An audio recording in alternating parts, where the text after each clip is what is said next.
मेघ आए कविता का सरलार्थ, भावार्थ और जितने प्रश्न आए हैं वो सभी लाइन के साथ साथ ही करेंगे। मेघ आए बड़े बन ठन के संवर के, आगे आगे नाचती गाती बयार यानी हवा चली, दरवाजे खिड़कियां खुलने लगी गली गली, पाहुन होता है मेहमान जो यानी जैसे आए हों गांव में शहर के। यानी जिस प्रकार कोई घर का दामाद गांव में आता है तो कोई युवती उसकी खबर पहले ही दे देती है और गाँव के लोग खिड़की दरवाजे खोलकर उसको देखते हैं, उस मेहमान को देखते हैं। उसी प्रकार गर्मी के बाद जब मेघ यानी बादल आकाश में आते हैं तो हवा नाचती गाती दिखाई देती है और गांव के लोग आसमान की ओर इस प्रकार देखते हैं जैसे गांव में कोई मेहमान आया है। अपने खिड़की दरवाजे खोलकर किसी मेहमान को जैसे देखते हैं वैसे ही लोग खिड़की दरवाजे खोलकर उस मेघ यानी बादल को देखते हैं। कविता से और प्रश्न बनते हैं। बादल किसका स्वरूप है? दामाद का। पेड़ किसका प्रतीक है? गाँव के लोगों का। धूल किसकी प्रतीक है? युवती की। नदी कैसी है? नववधू के समान। पीपल बूढ़ा व्यक्ति। लता सखी। तालाब सेवक और बिजली किसका प्रतीक है?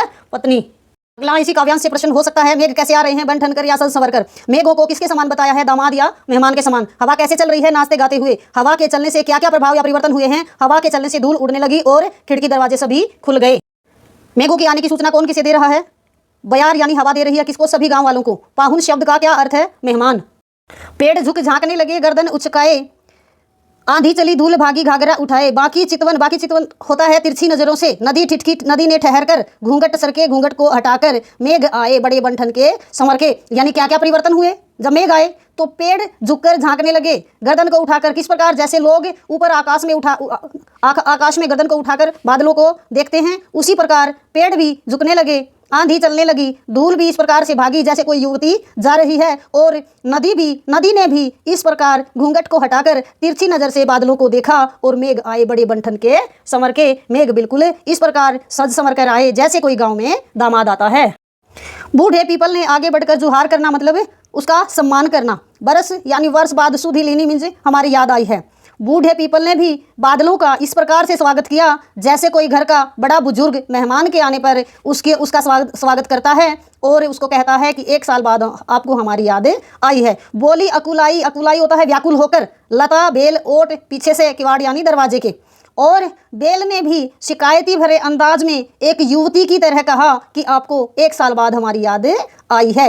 हर्षाया यानी हर्षित खुश होकर। ताल यानी तालाब लाया पानी परात भर के और तालाब भी खुश होकर इस प्रकार से परात में पानी लेकर जैसे आ रहा हो। घर का कोई छोटा सदस्य जब मेहमान आता है तो उसके स्वागत के लिए भारतीय संस्कृति में पहले ऐसा होता था कि परात में पानी लाकर उसके पैर धुलाए जाते थे घर के छोटे सदस्य के द्वारा। तो उसी प्रकार ऐसा लगा मानो जो तालाब है वो परात में पानी भरकर लाया है बादलों का मेघ का स्वागत करने के लिए। मेघ यानी बादल आए बड़े बनठन के संवर के।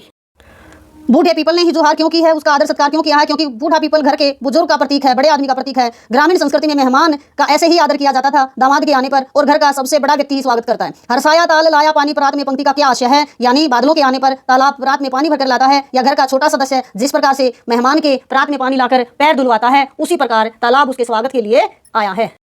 क्षितिज अटारी गहराई दामिनी यानी बिजली। क्षितिज यानी आसमान में, अटारी यानी ऊंची ऊंची अटारियों पर क्षितिज होता है जहां पृथ्वी और आकाश हमें मिलते हुए दिखाई देते हैं वो जगह। क्षमा करो गांठ खुल गई अब भ्रम की, बांध टूटा झरझर मिलन के अश्रु ठर के। यानी जब आसमान में मेघ आए और बिजली चमकी तो ये भ्रम की गांठ खुल गई कि बारिश नहीं होगी और जब बिजली और बादल मिले तो झरझर बारिश होने लगी।